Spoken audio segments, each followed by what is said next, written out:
let's see a movie. And a six-pack of beer. Dude, you should review movies. Oh my god, yes. Okay, I've had a couple, so... movie review.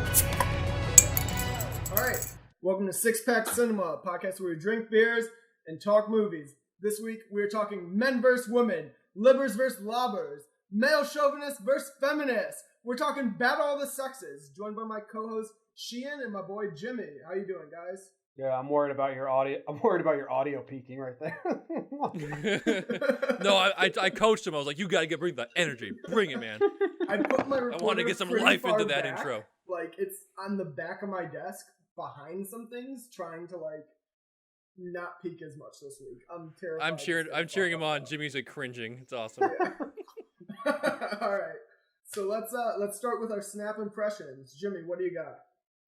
This movie had As you got a face full of food. This movie had no idea what it wanted to be. Was it an artsy fartsy movie? Was it an equal rights movie? Was it an underdog story? It was nothing. I went in thinking it was going to be a fun, cute, uplifting story that's going to give me chills. Did literally nothing for me. The only scenes that were good were when Steve Carell was in it. And that's not a knock on Emma Stone because she acted her ass off and was really good. But the story and the writing, it was spread so thin where I was like, what are they trying to teach us or tell us? And I think there's so much they should have told us, but they did a bad job. No, I walked away unsatisfied. Right. Fair. All right, Shane, what do you got? This was a movie that did not need to be made. Period. It didn't do anybody any favors. It didn't help out Billie Jean King. It didn't help out tennis or women or equality. The only person that did help out is, you know this guy, Bobby Riggs? I didn't know he was before this. He's a fucking man. He's awesome. Right? Yeah, definitely. It did. I mean, Billie Jean King, before this, I always thought, oh yeah, she's the girl who did the tennis and she was, yada, yada, yada. She was good. She was good for women. She sucked. She was a bad person and she was an asshole. Like, I don't like her at all. I agree. Yeah, I Am I wrong? agree with you both. I didn't come out liking Billie Jean King at all. Definitely a fan of Riggs now. But I think you're right, Jimmy. It was just spread too thin. I liked about half the stuff in the movie and felt like if they took out the romance stuff and used that to build up the sports aspect more, you'd have a solid sports film. But right now, it just keeps flip-flopping back and forth between trying to be this LGBT coming out story and the sports film, and because it's trying to do a good job servicing both, it doesn't do a good job servicing either. Yeah, it spread itself too thin. It was like, Billie Jean King was dealing with so much shit at the time. Let's tell the full story. They should have left the love triangle stuff out of it. Like, did you guys get chills when she won? No, not at all. And that's a great segue into our deep dive, because they didn't try and tell the story the whole time, the true story, because they crammed in stuff from like a decade worth of her life into this 1 year. She dealt with her sexuality like 5 years, 6 years earlier than this actually happened. Oh, really? Yeah, I was reading today. I do some prep sometimes, and apparently like it was in 66, 67 that she realized she was gay and started having like secret affairs. But the tournament the match wasn't until 70 or 71. So she was having affairs for like 5 years. Yeah. Cool. Well, Good I think they, like, at that point she had realized she was gay and it just wasn't accepted. So her and her husband had an open relationship because they still had a great relationship the rest of their lives. But they literally added it in just for drama. It wasn't a focal point during this time of her life, which drove me nuts when I found that out. They wanted it to be more a biopic than just a moment in time, and it should have just been about the thing.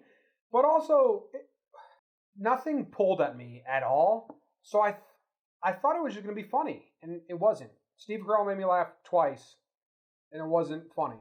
That's it? Yeah, him playing tennis, holding dogs was hilarious. And I watched putting chairs out there. I watched interviews with Billy Riggs.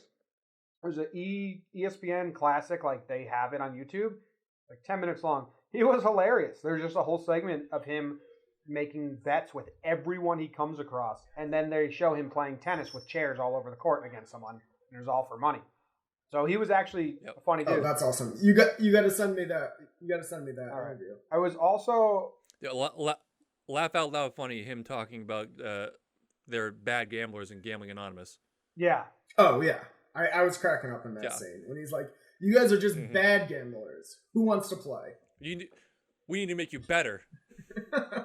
Sorry, what were you gonna say, Jimmy? That I liked. The only thing I liked was that they did make a point to say Billy Riggs wasn't actually chauvinistic or an asshole.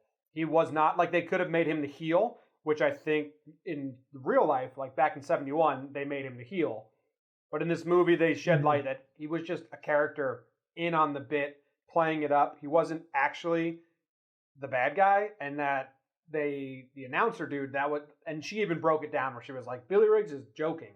You're an actual asshole. Yeah. That was a cool little believe it. aspect of the story where they didn't tarnish. Yeah, I in my notes I had said I wish they had touched on it more, but at the end during the title cards and all that they mentioned a little bit, but I wish they would have touched on Billy Riggs and King's friendship, because apparently they're friends from before this and they're lifelong friends after. That's right. The real press conference with them is pretty funny, and she's like much more lighthearted and joking, and they tried to play it off like she was like training her ass off and much more serious in the movie, which she could have trained, but she was a little more jovial in the press conference clips, the real ones that I listened to. And the other thing is Billy Riggs was a lob tennis player. Is that even a thing anymore? I don't follow tennis, Mike. No, not at all. That's yeah, dead. 'cause, like, that sounds. That's like an underhand pitcher. Yeah, that sounds like what an old man would do. Well, he was old. But Yeah.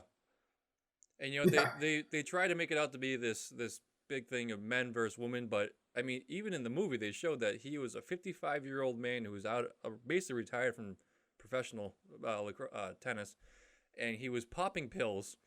He was doing like junk science. He wasn't training very hard. The first game he trained like he had that stupid like running suit and stuff, trying to get in shape. He didn't do any of that for this, and it was still a tight game.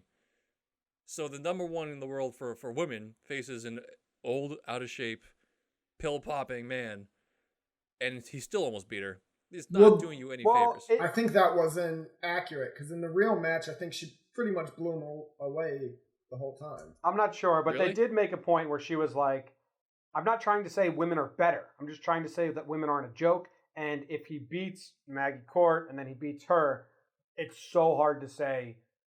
It's so easy to say women are a joke if 55-year-old out of shape dude can beat her. So at least we have to prove we can beat that. Like, I don't think they ever intended to say we can hang with the best in the world. But No, but if a no, they were trying to say we're people too. Well, and they kind of Yeah. did that, but I don't know. There was like if they had honed in on just one part of it, I think the equality and the tennis match, and took out all the relationship stuff, it would have been a more tight knit, better movie. Yep. Yeah, for sure.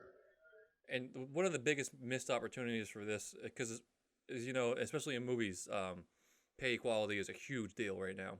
Mm-hmm. They had a chance to rewrite history to a sense, because if you make a movie about a historic event, people are going to believe that story as opposed to the real story. So if they like just went along the party line of like, oh hey, women triumphantly beat the man, like they could have got away with something there, but they went into the weeds and they told a full story and made it actually look a lot worse than it sounded to be at first. So missed opportunity on their part. Yeah. What did you guys think of the supporting cast? I have some winners and losers. Sarah Silverman, huge winner. Oh yeah. What did she? My note on her is she stole every scene she was in. I felt. And I am predisposed to hate Sarah Silverman. I've never really been a fan, and even I was like, actually, she's a good part of this movie. So. Because she wasn't doing her shtick. She was she was being a real actress for the first time in her life. I feel agree. Like. She was yeah, pretty the good. few times when she actually acts, I feel like this. She was great, but her shtick gets annoying real quick. Yep. Next winner was Bill Pullman. He could sit there at a table eating meatloaf, and I'll be enthralled with him. Is this his last movie? Didn't he die? Is it? Oh shit! Yeah, he did. Wait, he's dead? I think he died. I totally forgot about that. I need to Google this right now. Yeah. I'm pretty sure he died. What? There's no Yeah. way he's dead. No, you're thinking of Bill Paxton. Sure am. Ha! Bill Pullman's alive. You got me. You got me. Oh, thank God. I was so on board. I was like, oh yeah, shit, he died. Bill I was Pullman's like, no filming way the movies right now. president from Independence Day died, and I didn't hear about it. I'd be watching that speech on repeat all day, crying my eyes out. I thought he was dead. I was like, that's a tough last role to play. No. Cut it out. Cut that. We're fine. No, it needs to stay in, and you guys need to feel the shame of being idiots. I just hopped right on there thinking, yeah, he's dead. Well, Absolutely. cool, because I love his voice. I don't know what makes it Oh, cool, man. but he's got a cool voice. Well, like I said, he could do anything, and I'll be completely entertained by him. The sad part is, that hit me more emotionally than the whole movie did. Well, Yeah, you did. that's real life. Yeah. All right. Biggest loser of this movie for me, hands down, without a doubt, Fred Armisen. Yeah, what the fuck was he doing? No idea. He had like maybe 2 lines. He was just a guy handing pills over. He was a great comedian. He was great. Now he's just like a What does he do I don't now know, besides these he's a little glorified bit roles? prop. I don't know what he does now. Is Portlandia done? I don't know. I have no I bet idea. this I don't like movie. it. I bet this movie has an actual funny version where like there's a lot more comedy, and he's got 2 awesome scenes, but they just cut Probably. him because they Oh, didn't yeah. want to go full comedy. In like a year and a half, I'll watch those on YouTube and be like, oh, alright, nice. Mm-hmm. And the second biggest loser is Natalie Morales, Oh yeah. the girl who played Rosie. Uh-huh. Yeah, she Oh. sucked. She was a doorknob, especially at the end where she was doing the commentating. Just Yeah, I'm trying to figure out what I know her from. Parks and Rec. She was I can't- Parks and Rec, yes. yeah. She was Yep. she was Aziz's girlfriend that just disappeared in between seasons, right? Yep. I think her name was Lucy. They, I you know who I'd add to that losers list though, but not because he wasn't amazing, is Carell. I felt like he was not in it enough. disagree. He stole the whole movie. He was Without him, this movie sucks. Like Yeah. I said, he stole every scene he's in. Well, he didn't steal every scene because that went to Silverman, but he was the best part of all his scenes. But I felt like for the first 3/4 of the movie, he was in 2 scenes, and then at the end they kind of looped him back in. I felt like we needed more of his side of the story intertwining with hers. Nah, they couldn't put him anymore because if they did put him in like a single scene more, people would be like, God damn, this Steve Carell movie was great. And that's supposed to be a Billie Jean King movie. Well, you know? yeah, but I want the Steve Carell movie. No, we all did. We all did for sure. But no, he is a strong winner for sure. Yeah. Fake teeth and all. I mean, a lot of times you can see, like when I saw Emma Stone acting, I was like, oh well, there's the girl La La Land, yada yada. Steve Carell. Usually, I would think, oh well, Michael Scott. Mm-hmm. Didn't see it at all this time. I was like, oh, Bobby Riggs. He sold Bobby Riggs to me. He was not Michael Scott. He was not Steve Carell. He sold me on this guy, Bobby It's a Riggs. good Yeah, point. did- Which because is a you just kind of Yeah. like made me think like, oh yeah, I saw him as Bobby Riggs. The fake teeth, Mm-hmm. the out of shapeness, a weird voice he was doing in every scene where he's just putting on an act. It's like weird. yeah. Yeah. Mhm. That was great. Did you guys see Foxcatcher a couple years ago when that came out? I've seen the documentary No, of the that's- real story, but how he looks in Foxcatcher. I didn't want to watch it. I'm going through all of so you know the redhead in the movie, her love triangle. New segment where you just find the one actress you're in love with and go through pictures while we record. No, not in love with her. But yeah, I'm just scrolling through all of her. I just Google imaged her, and I'm just looking through all of her pictures. And Not creepy at all. it is not as good as the girl from the last movie we did. Okay. Oh. Each week we have to pick a different girl for you to scroll through on. I thought I knew her from Friday Night Lights, but she's not from Friday Night Lights. I know her from Bloodline. She plays like the druggy sister on Bloodline. Did you watch that show on Netflix at all? I No. watched half the first season and then gave up. Wow. I thought she was good. Oh, you know what I liked about this movie? The soundtrack. They played Yeah. Crimson and Clover. It was an expensive soundtrack. Crimson and Yeah. Clover over and over for the dance party scene. I thought that worked really well. Rocket Man while they were driving. I mean, that's the most yeah. common song ever. It's always going to be good. But I thought it worked pretty well. The music was good. Anytime Crimson and Closer comes on, I get real giddy. What That's one of my few like party songs. what a mood setter that is. I don't even get it. Right? Yeah. It's a low-key amazing song. And when he starts, like, when the singers are flapping his throat, like, like, oh, I love it. Wait, It's, what was that? One more time, Sheehan? yeah, that thing. I just sounded like your Seminoles there. That was offensive. Hey, fuck you. What did you guys think of the actual final match that they showed? They filmed it cool. In what way you asking? Like how they filmed it, or the Yeah. build up to it? How they filmed it. We can talk about the build-up after, but I was curious what you guys thought, because I feel like tennis is a really hard sport to make entertaining in a movie. So what Jimmy, do you you're guys the think of cinematography guy. I thought they did a great job. Those wide angle shots make you, because they were trying to show how she worked him like an old man. So by going wide Mhm. and one takes of each set, perfect. I thought it was filmed pretty well. Cuts would have been jarring and like too intense for what it was. Like Yep. kind Mhm. of gave you the vibe of how it was Because going down. it was a lob tennis. If it was like Serena Williams, that we did a story. It looked like a that girl makes playing sense. against her dad. And her dad Yeah. was just trying to trick her, and she was like, nah, you're old. I thought it was really well done with the build up. All the pageantry beforehand. They had like the stupid. Actually, one thing that would bother me, the way she was going about being professional and like not giving into like the stupid like girl thing. Billie Jean letting herself being carried in on a float like that seemed wrong. It's Yeah. accurate to historical, but like it just didn't go with the mood of the character at the time. That's why Um, I think in real life, it wasn't as serious for her as Yeah. they tried to make it out into this movie, because her, like I said, the press conference was more jovial. She went along and got carried in like a queen. I think this was fun for Billie Jean King. Like, I'm sure she wanted to win. She wanted to make sure she beat him. But Yeah. I don't think it was like, I must win for all of womankind, the way the movie made it out. Like, she's just training her ass off nonstop. I don't think it was like, I have no idea. But No. I feel like the movie tried to make it more serious than what it was in real life. You heard it here first, folks. Yep. 100% movie made it more real. Yep. Jimmy's our expert on it. Damn. I went back and watched the footage. Oh, yeah. Yeah. My other complaint was the ending after the match. Mhm. One of my biggest pet peeves was it Priscilla, the wife? How the fuck did she get from up the top of the rafters down to the locker room? Secret I assume elevator. she just Did went anyone else through. catch Like, that? I don't think it was instantaneous. Like everyone was out He there was still celebrating. he was still sweaty. And you can't just go through the locker room if you're in the rafters. Still sweaty. What do you expect him to dry up in 5 minutes? I'm sweaty for like an hour. Like yeah, valid.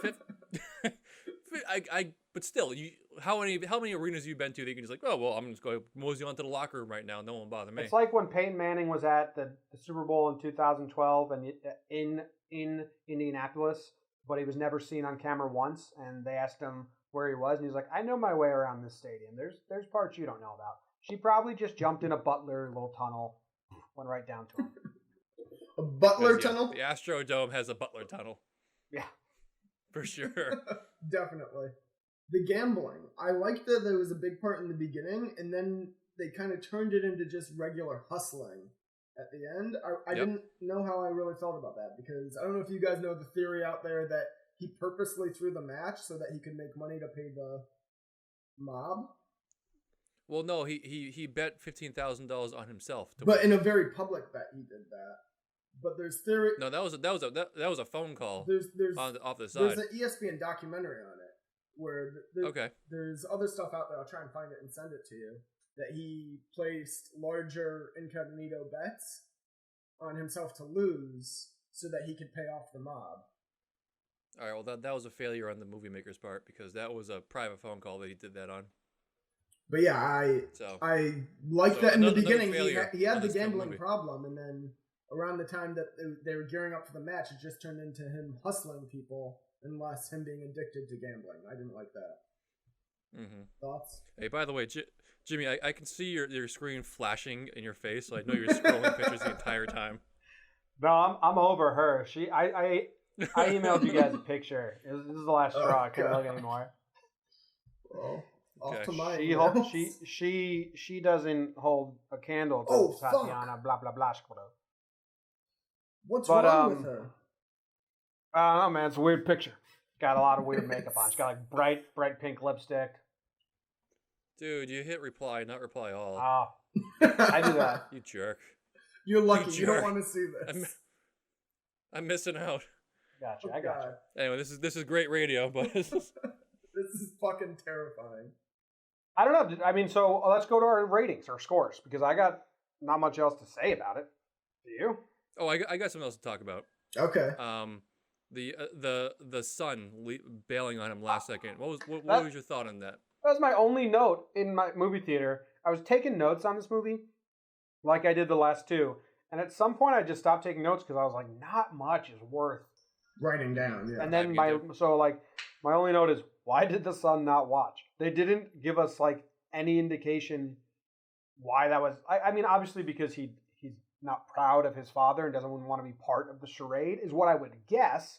But they didn't do a good enough job even subtly making sure that we knew that was why.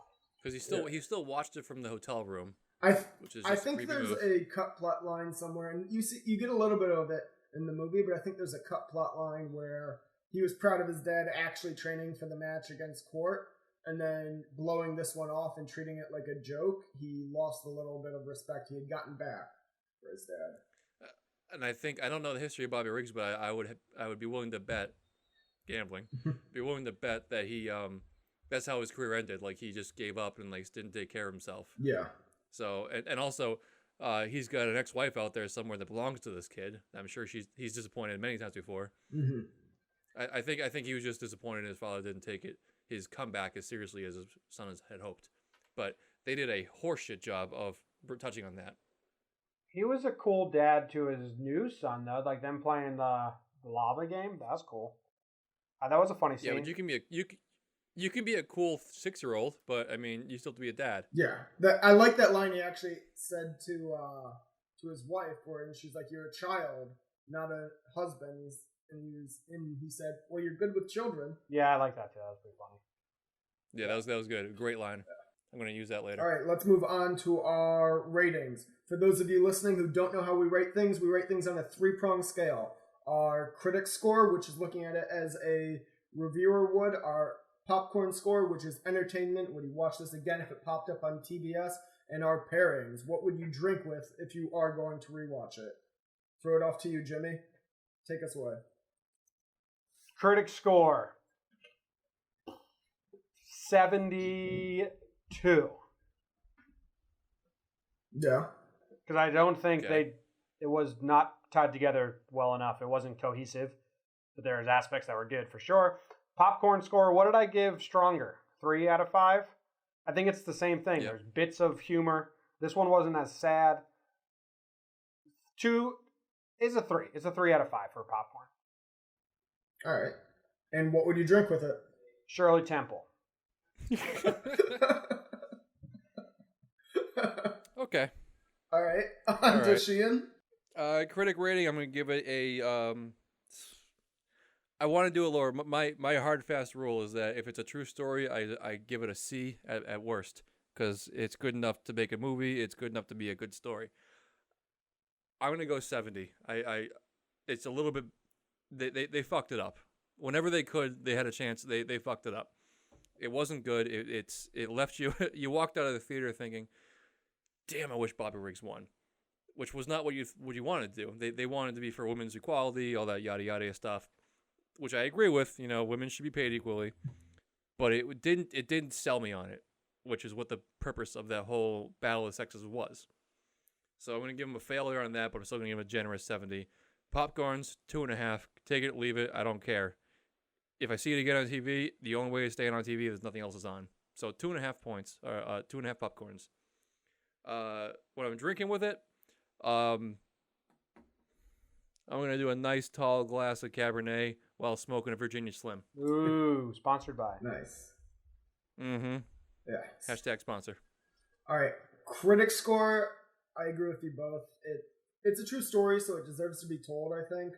But they just fucked up telling it. So for that, I'm gonna give it a 70. It was just too spread out. They couldn't figure out which part of the story they wanted to actually tell, and they ended up telling none of it well. I retract my 72 and go down to a 70. I don't want to be the guy who liked the movie the most. No, it's already on record. You love this movie. That's bullshit. Yeah, you liked it the most out of all of It us. sucks. Entertainment. I'm going with you, Sheehan. It's a 2.5. I didn't hate it. If nothing else is on and it's on the TV, I'd probably turn it on for background noise, but I would never tell someone, oh, hey, you gotta watch this. And what I'm drinking while I'm watching it, though, is a Heineken, because that's the current sponsor of the U.S. Open.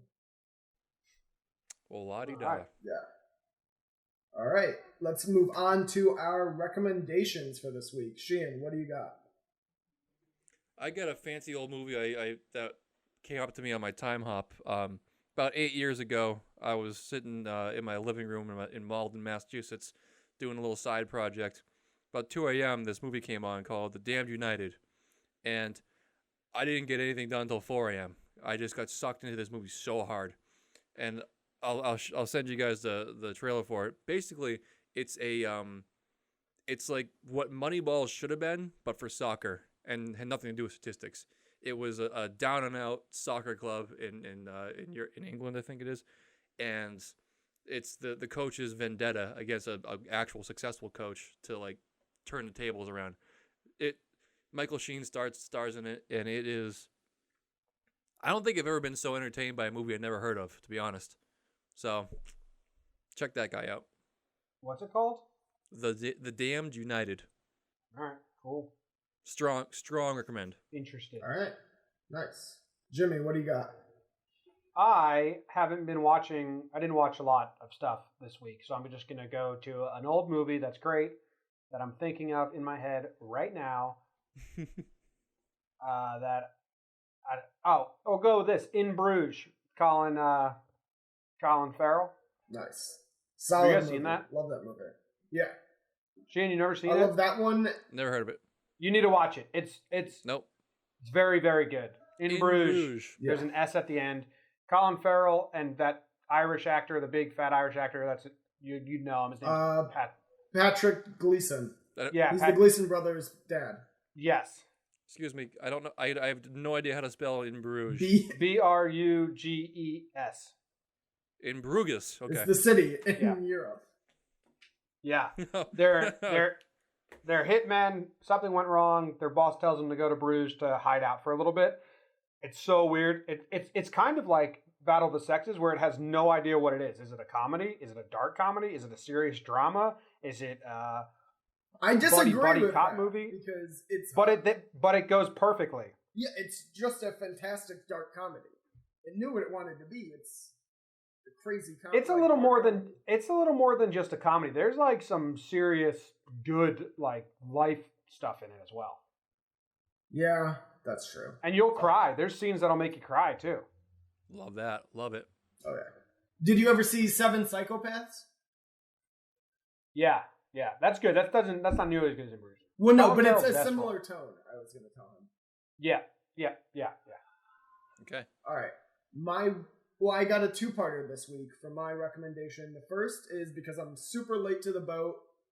Atlanta. I binge-watched the entire thing this weekend. It's a good fucking show. Really? If you guys have Dude, Hulu, it really it's all is. on there. Go check it out.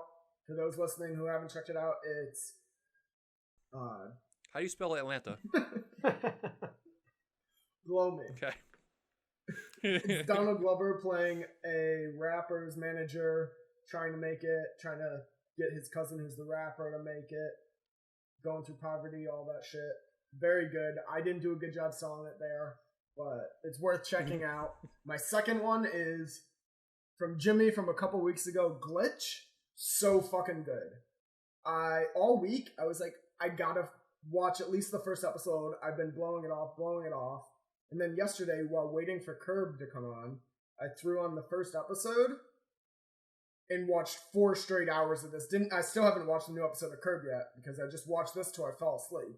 I'm so invested in this stupid Australian TV show. I cannot wait for the new season to come out next month, and I'm still have this season to finish. Dude, stop everything and watch Curb. That was an amazing first episode. Yeah, that's No, watch Glitch. I'm gonna watch Curb and then finish out Glitch tonight, I think. Okay. Welcome to Urana. That's the town. That's the name of the town in Glitch. It's so good. Okay. You need to get on this, Sheehan. It's fucking awesome. Yes. I will. And then will. if you're listening to this and you go watch Glitch, go listen to Talkin' Glitch, which is my podcast where we talk about Glitch. No free We're ads. talking about the second season though, which hasn't aired yet in the US. It's airing in Australia. I got copies of each episode, so we're doing it.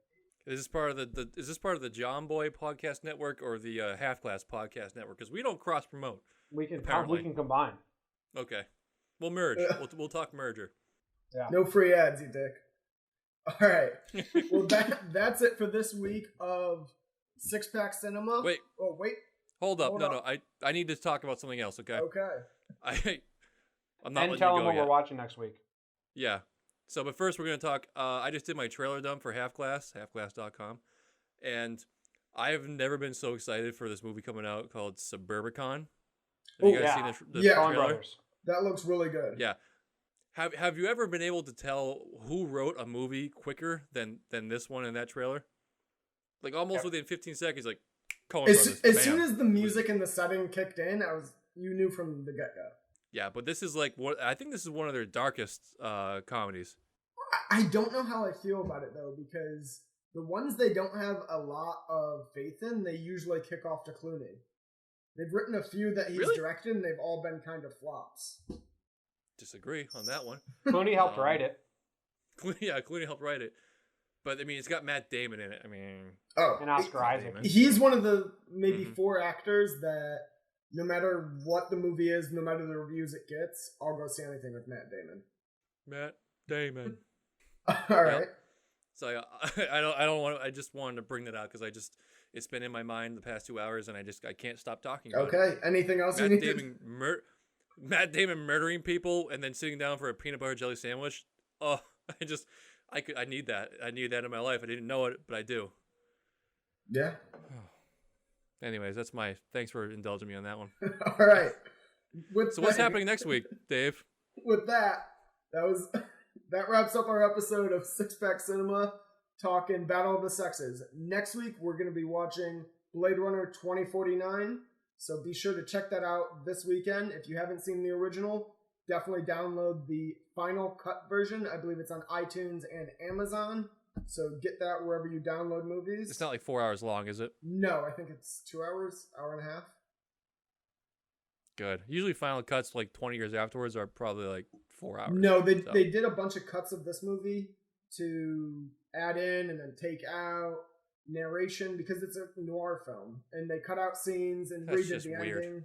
Yeah, the final product is great. I'm excited. I'm excited to see it. Yeah, definitely need to get you guys' thoughts on the final cut because you two haven't seen that yet. But with that, It's gonna be nice. kick it to the outro, Jimmy. How did you like the movie? So, did you like the movie? Did you like the movie, hon?